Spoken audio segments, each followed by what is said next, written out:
ये video traders के लिए नहीं है और ये वीडियो उन लोगों के लिए भी नहीं है जो क्विक प्रॉफिट्स चाहते हैं।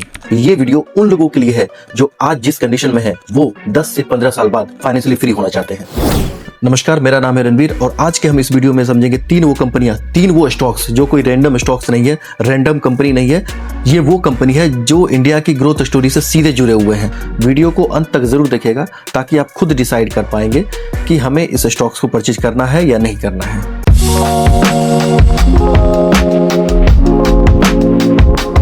सबसे पहले बात करेंगे आयशर मोटर की, जो रॉयल एनफील्ड बाइक को इंडिया से निकालकर एक ग्लोबल ब्रांड बना चुका है और हर वो मिडिल क्लास का युवा बाइक में रॉयल एनफील्ड की बाइक जरूर लेना चाहता है, जरूर चलाना चाहता है जिसकी बुलेट आती है। अब इसके बिजनेस को समझते हैं। आयशर मोटर रॉयल एनफील्ड की बाइक्स बनाती है जो कि बाइक सेगमेंट में, प्रीमियम बाइक सेगमेंट में नंबर 1 है। अभी भी कस्टमर की लॉयल्टी जबरदस्त बनी हुई है, जबरदस्त क्रेज अभी भी बना हुआ है रॉयल एनफील्ड बुलेट्स बाइक को लेकर के। वेटिंग पीरियड और एक्सपोर्ट डिमांड जो है इसके स्ट्रॉन्ग फाइनेंशियल कंडीशन और सेल्स ग्रोथ को शो कर रहे हैं। आइए अब इसके फाइनेंशियल सिचुएशन को देखते हैं, फाइनेंशियल कंडीशन को समझते हैं।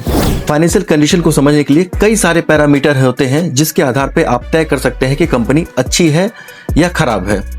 उन कई सारे पैरामीटर में 4-5 मेन पैरामीटर होते हैं, जैसे कि कंपनी का ROCE return on capital employed 20% से अधिक होना चाहिए, ROE रिटर्न ऑन इक्विटी 20% के ऊपर होना चाहिए, सेल्स उसकी लगातार इंक्रीज होते रहने चाहिए, डेट टू इक्विटी 0 होनी चाहिए, मतलब कंपनी के ऊपर कर्ज जो है ना के बराबर होना चाहिए या 1 से कम होना चाहिए, प्लेज परसेंटेज मतलब कंपनी के प्रमोटर ने कोई भी शेयर्स जो है गिरवी नहीं रखे हो, और सबसे इंपॉर्टेंट बात कंपनी लगातार डिविडेंड दे रही हो। तो आइए आयशर मोटर के फाइनेंशियल कंडीशन को समझते हैं। आयशर मोटर लिमिटेड, इसकी ROCE 29.8%, 20% से ऊपर, डेट टू इक्विटी 0.02, नेग्लिजिबल मतलब कंपनी के ऊपर कोई सा भी कर्ज नहीं है, ROE 24%, 20% के ऊपर, प्लेज परसेंटेज कंपनी के प्रमोटर ने कोई सा भी शेयर्स जो है गिरवी नहीं रखे हैं, कंपनी जो है लगातार डिविडेंड दे रही है।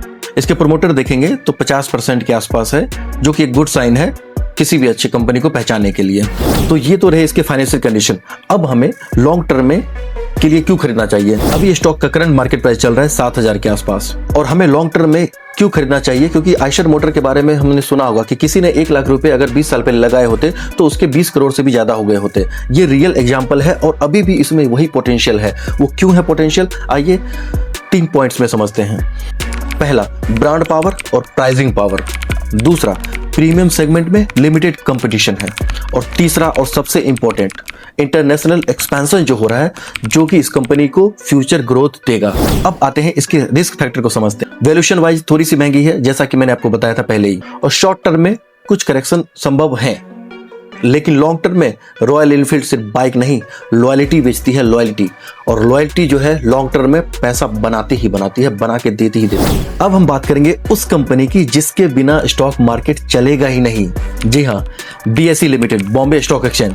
जैसा कि हम सभी जानते हैं कि भारत में 2 एक्सचेंज है, नेशनल स्टॉक एक्सचेंज NSE और बॉम्बे स्टॉक एक्सचेंज BSE। इन्हीं 2 एक्सचेंजों के माध्यम से शेयर्स की खरीद और बिक्री होती है। BSE जब से लिस्टेड हुई है तब से अभी तक मल्टीपल रिटर्न दे चुकी है और आगे भी इसमें बहुत सारे पोटेंशियल है, क्योंकि स्टॉक में एक्सचेंज कभी बंद होने वाली चीज है नहीं।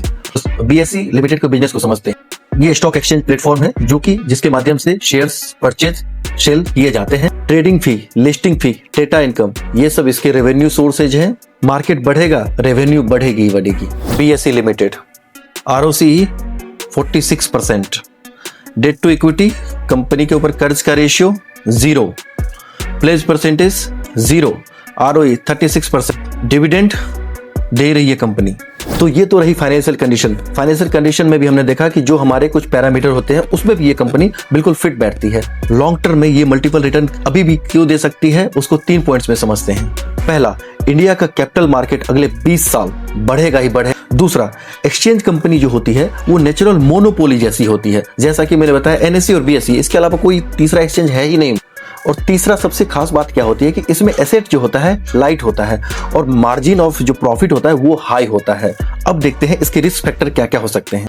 मार्केट में वॉल्यूम के कारण जो है फ्लक्चुएट कर सकता है, और दूसरा रेगुलेशन जो है इंपैक्ट डाल सकता है। आती जाती रहेंगी, एक्सचेंज जो है पहले भी था आज भी है और आगे भी रहेगा। अब हम बात करते हैं उस कंपनी की जो कि इंडिया के ग्रोथ स्टोरी से डायरेक्ट जुड़ा हुआ है और ये मेरा भी पर्सनल फेवरेट है, मोतीलाल ओसवाल फाइनेंशियल सर्विसेज। ये कंपनी मुझे इसलिए पर्सनली फेवरेट है क्योंकि इस कंपनी के साथ जुड़े हुए हैं दिग्गज इन्वेस्टर्स रामदेव अग्रवाल। मोतीलाल ओसवाल का बिजनेस क्या है आइए समझते हैं। पहला तो ये ब्रोकिंग है, ट्रेडिंग प्लेटफॉर्म प्रोवाइड करती है। दूसरा एसेट मैनेजमेंट, म्यूचुअल फंड में भी निवेश करती है।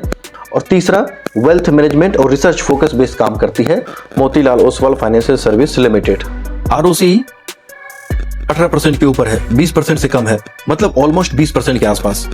आरओई की बात करेंगे 25%, 20% के ऊपर है। कंपनी डिविडेंड दे रही है। कंपनी के प्रमोटर की बात करेंगे तो आप देख पाएंगे कि प्रमोटर जो है लगभग 67.62% है।